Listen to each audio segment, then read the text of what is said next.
Over the next 3 years, Elizabeth Montgomery worked hard to establish herself as an actress, appearing on Broadway in such plays as Late Love and honing her skills in television programs like Kraft Theater and Studio One, where she played an ambitious young fashion editor in an episode entitled The Drop of a Hat.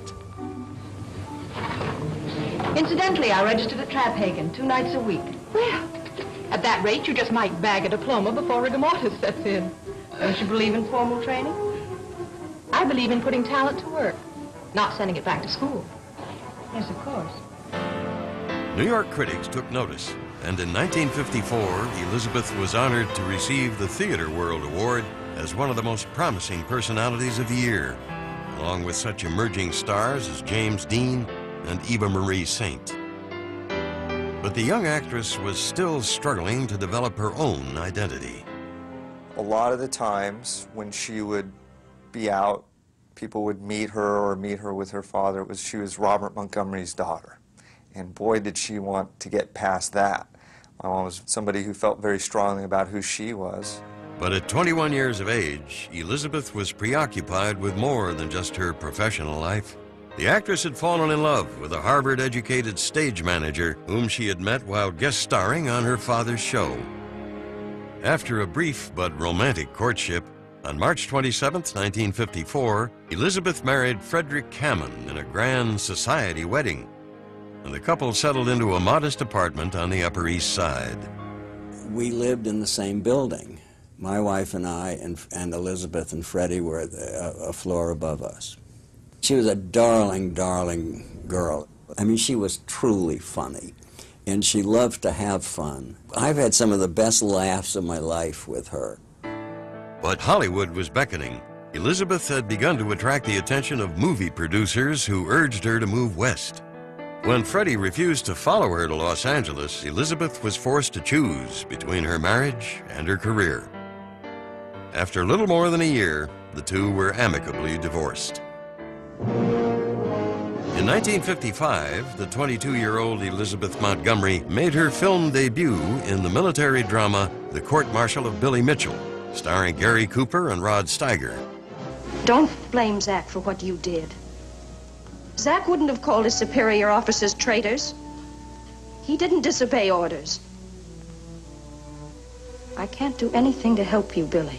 Although Elizabeth's reviews were excellent, the film made very little impression at the box office.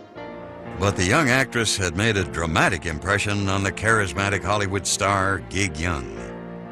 The couple began dating, and before long, the smitten Elizabeth resolved to make him her next husband. 20 years her senior, Gig Young had made a name for himself playing debonair cads in crowd-pleasing comedies. And just as Elizabeth had predicted, on December 28, 1956, the two were married.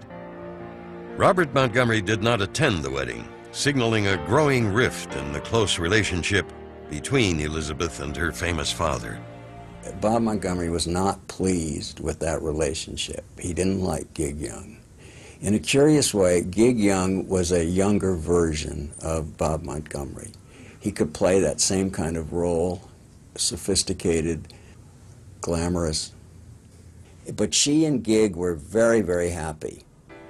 Head over heels in love, Elizabeth put her own career on hold to follow her husband as he divided his time between Broadway and Hollywood.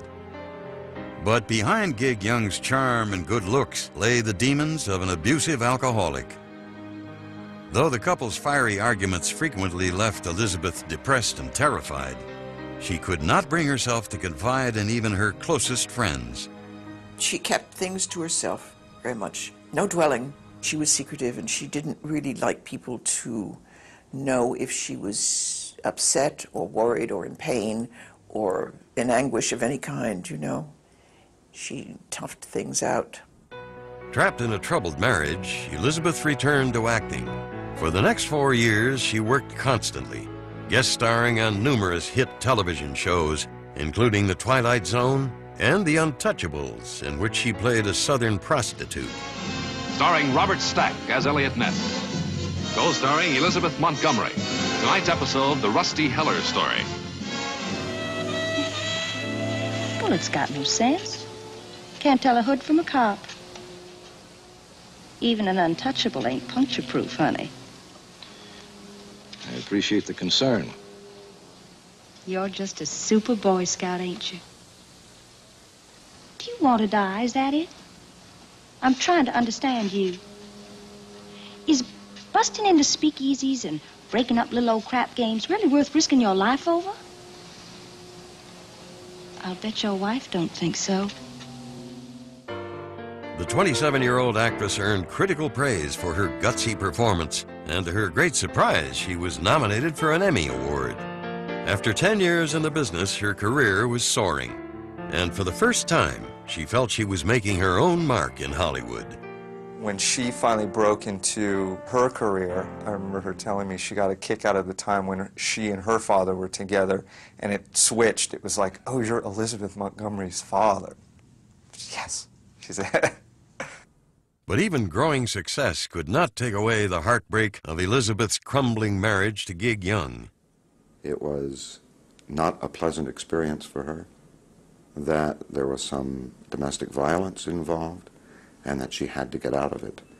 And luckily, she was smart enough and strong-willed enough to do it. In the spring of 1963, Elizabeth went to Mexico to quietly end her 6-year marriage. But the 30-year-old actress would not remain single for long. She was about to meet a man who would change the course of her life and her career.